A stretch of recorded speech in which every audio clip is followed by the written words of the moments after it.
A quick presentation of my website that I've built.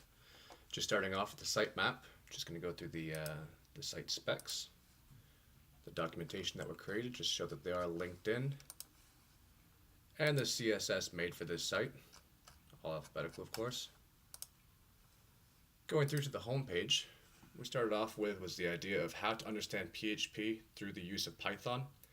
The idea came from because I never really understood the idea of why PHP worked and what we were doing when we were doing these assignments. I was just kind of looking at what the professor was doing on the YouTube videos and I was typing it in myself, but not really putting any connection to it. So after a bit of talking to him, he said, well, if you understand Python, why don't you try doing some of the same examples? And that gave me the idea for this. So I thought, sure, why not? Let's go through and take some of the concepts we know from Python and let's implement it into how PHP works as a coding system. So on our home page, we have just the picture that's required. For the logos, I have the official PHP and Python logos, which can be seen cited on the bottom, as well as a snowflake background. Clicking on those links can give you the site details to where I picked those up.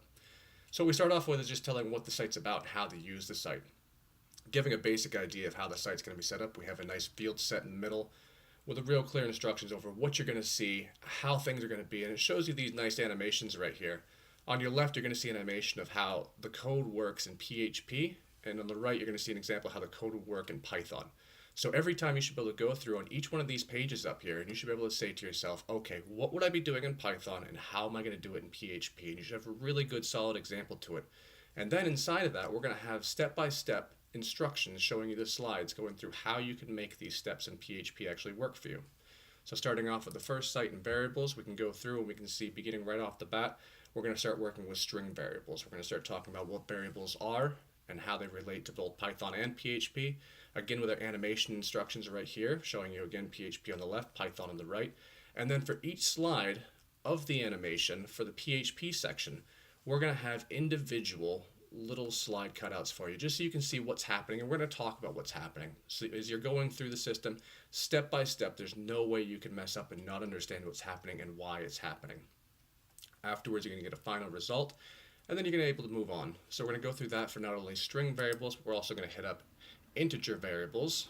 We're going to hit constants, which, as we all know, are just like variables, except for they don't change. Anyone inside Python right now knows magic numbers are the worst enemy.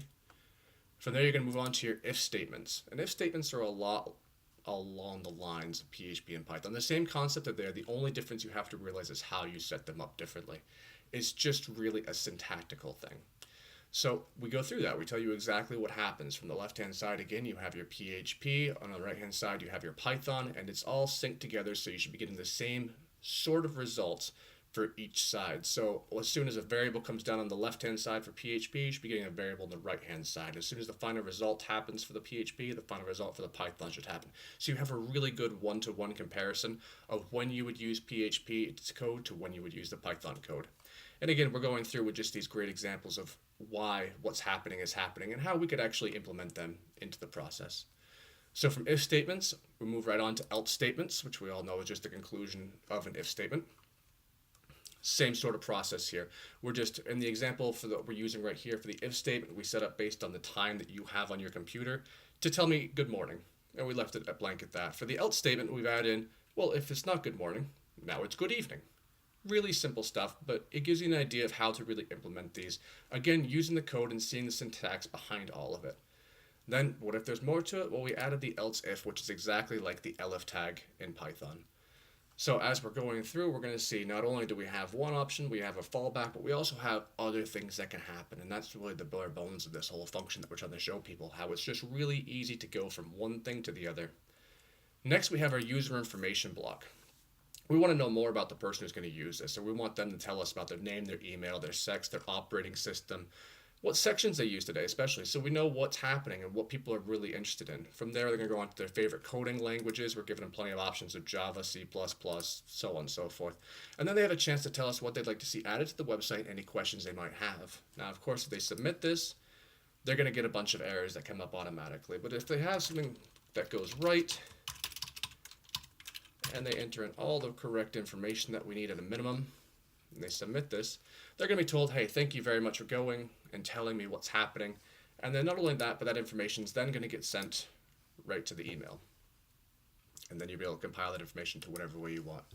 Lastly, we have this little tab called Behind the Scenes. What that really is just more of a citation note.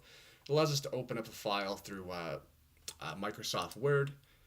And what that file is going to do is it's going to tell us the sites that I use to get the information to be able to put this site together. So I hope everyone's happy with the site. Any questions, let me know. Thank you very much.